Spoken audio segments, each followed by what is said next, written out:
I somehow got transported back to ancient China. Every day I could check in and summon a historical figure. On day 1, I pulled the legendary beauty Yu, and I thought, nice, I'm finally gonna have a wife. But day 2, Yu again, day 3, Yu, day 4, Yu, day 5, still Yu. 1 month in, I had 30 Yujis surrounding me. Every single one of them drop-dead gorgeous. But the problem? I'd been reborn as a shadfish in this era, and shadfish die the second they leave water. So if anyone tried to eat me, I was done for. So I spent that whole month paddling like crazy, too exhausted to even look at a single Yuji. Now I'm standing here staring at dozens of these stunning women, and all I feel is a complete mental breakdown. The future looks bleak. I figured having this many women would at least give me 10 workers worth of labor. Living out here in the mountains wouldn't be so bad, right? Wrong. Their casualty rate clearing land was worse than a battlefield, so I had to do everything myself. You guys clear the branches and weeds, I'll chop the trees. We gotta move fast, Mir. We need a temporary shelter before dark. But I totally overestimated myself. My construction skills were basically zero. 6 trees took me 5 hours to chop down, and my hands were covered in blisters. Then darkness started closing in, roars echoed through the forest, and a brown bear burst out from behind the trees. All 30 Yujis started screaming, but not one of them ran. Loyal to the bone, they stood their ground in front of me, even while shaking. After a brutal fight with the bear, the thing finally had its fill and waddled off. Bro, eating one was already too much. You had to maul 4 more? You deserve to die. Looking at the mess on the ground, I genuinely felt bad. Any one of these Yujis could have toppled a kingdom, and they got taken out by some random bear. I quickly built 5 bonfires under the trees, and had the Yujis take turns feeding the flames.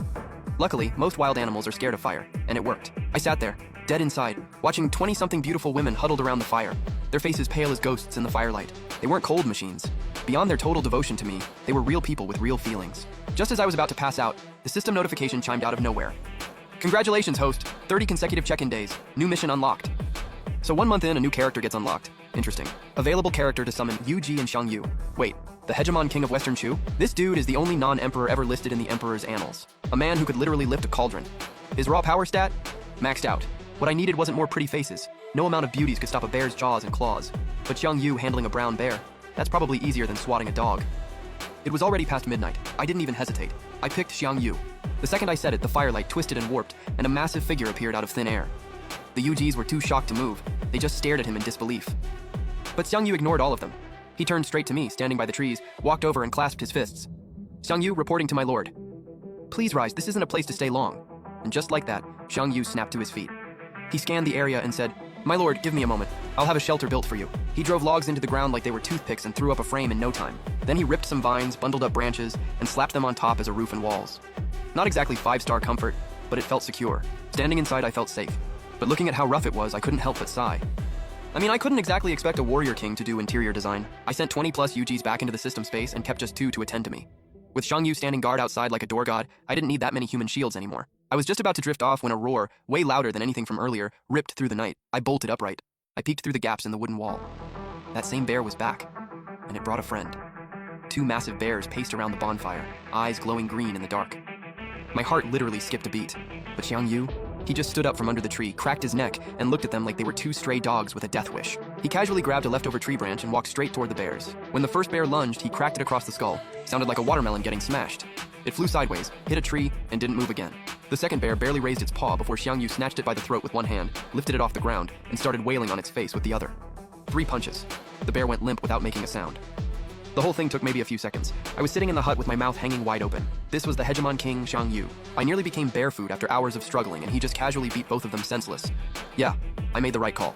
Summoning historical figure, Xiangyu. Greetings, host. You're the first historical figure I've ever summoned. Indeed. From today on, you're U1. And you're U2. Thank you, host.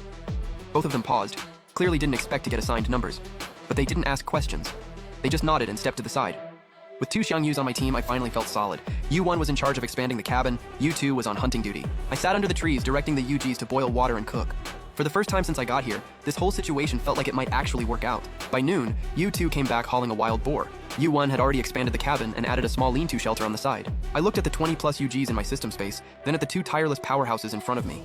And it hit me. Maybe I wasn't here to survive. Maybe I was here to be a mountain king. Though this was a pretty sad excuse for a kingdom. No palace, just 2 generals doing manual labor. Life was gradually settling down, but one question kept gnawing at me. Where did this Xiangyu even come from? Did he remember his past life?